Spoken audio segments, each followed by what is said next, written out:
हरे कृष्ण। स्वागत है आप सभी का आपके अपने YouTube चैनल भक्ति विभूति पर। मोक्ष नगरी गया जी कैसे बना पितरों के मोक्ष प्राप्ति का मार्ग।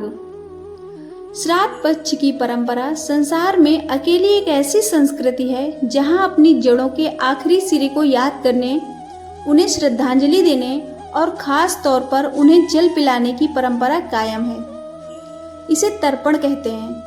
इसी कारण गया शहर को सामान्य बोलचाल में गया जी कहा जाता है और इसे सभी तीर्थों और धामों में से सबसे उत्तम माना जाता है। यहाँ पितरों का तर्पण किया जाता है और कहते हैं कि गया तीर्थ में तर्पण करने से मनुष्य अपने 25 पीढ़ी तक के पितरों को मुक्ति दिलाता है।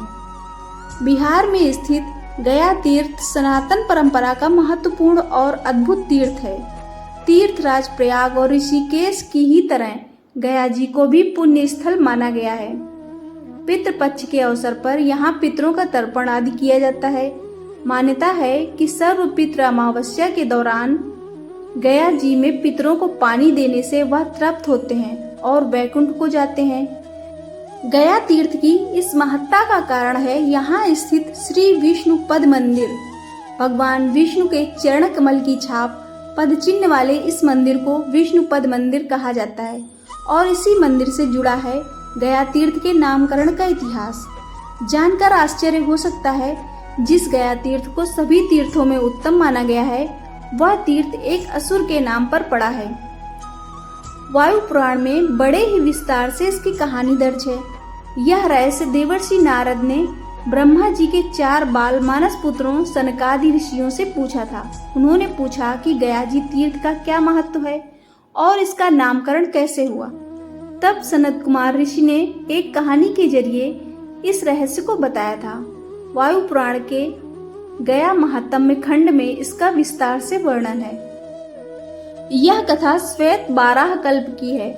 इस दौरान धरती पर पाप सिर्फ अंश भर था और धर्म अपने पूर्ण रूप में मौजूद था। इसी दौरान असुर कुल में एक दैत्य गयासुर हुआ। बड़ा होने पर वह भी अन्य दैत्यों की भांति विशालकाय और पर्वताकार हो गया। उसकी विशालता का अंदाजा ऐसे लगा सकते हैं कि उसकी उंगली की मोटाई ही 1.5 योजन थी और उसका सारा शरीर 60 योजन लंबा था। धर्म के प्रभाव से गयासुर कोकाद्रि नाम के पर्वत पर कठोर तप करने लगा। कई 100 वर्षों तक बिना विचलित हुए तप करने से त्रिलोक में हाहाकार मच गया। बिना किसी आहार के और स्थिर होकर उसकी तपस्या करने से देवता ऋषि सभी घबराए और ब्रह्मा जी के नेतृत्व में भगवान विष्णु के पास पहुंचे। उन्होंने उनसे विनती की और कहा, हे विष्णु जी, गयासुर अत्यंत बलवान हो गया है। उसके द्वारा समस्त पृथ्वी पर पवित्रता फैल रही है जिससे यज्ञ कर्म और धर्म कृत्य निष्फल हो सकते हैं। कृपया उसे कोई ऐसा वर दें जिससे धर्म की रक्षा भी हो जाए और गयासुर की तपस्या भी सफल हो जाए। तब भगवान विष्णु गयासुर के सामने आए तो उसने कहा, आप मुझ पर प्रसन्न हैं तो मेरी देह को ऐसा पवित्र कर दीजिए कि जो उसे देखे, स्पर्श करे, वह सीधे मोक्ष का अधिकारी हो जाए और उसे वैकुंठ या शिवलोक से कम कुछ न मिले। तब भगवान विष्णु मुस्कुराए और बोले, तथास्तु, ऐसा ही होगा। अब गयासुर पृथ्वी पर सबसे पवित्र व्यक्ति हो गया और उसके प्रभाव से यमलोक, स्वर्गलोक सब कुछ सूना होने लगा। सृष्टि के संचालन में बाधा आने लगी। तब देवताओं ने इस बारे में ब्रह्मा जी से बात की। यह सुनकर ब्रह्मा जी भी चिंता में आ गए।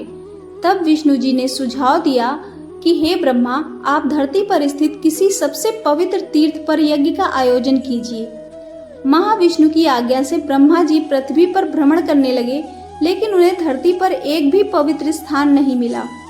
तब वह महाविष्णु का संकेत समझकर गयासुर के पास पहुंचे और अपना प्रयोजन बताया। ब्रह्मा जी ने कहा, क्योंकि तुमने वरदान में सभी तीर्थों से अधिक पवित्रता मांग ली है, इसलिए तुमसे अधिक पवित्र कोई है ही नहीं। लेकिन मुझे महाविष्णु की आज्ञा से एक पावन यज्ञ करना है, तो वह कहाँ करूं? ब्रह्मा जी के इस प्रश्न को सुनकर गयासुर सोच में पड़ गया और फिर बोला कि आपकी बात तो ठीक है, मुझसे पवित्र तो कुछ भी नहीं। बस इसी एक वाक्य से गयासुर के भीतर अहंकार समा गया, क्योंकि अनजाने ही अहम का प्रयोग कर लिया। मुझसे पवित्र कुछ नहीं से उसके भीतर अहंकार का विकार आया। इस विकार के कारण उसकी पवित्रता का तेज कुछ अंश कम हो गया। इस दौरान ब्रह्मदेव ने गयासुर से उसका शरीर ही यज्ञ के लिए मांग लिया। उसने सहर्ष ही अपना शरीर ब्रह्मा जी के यज्ञ के लिए दान कर दिया। ब्रह्मा जी ने उससे लेट जाने को कहा। गयासुर ने उत्तर की ओर सिर किया और दक्षिण की ओर पैर।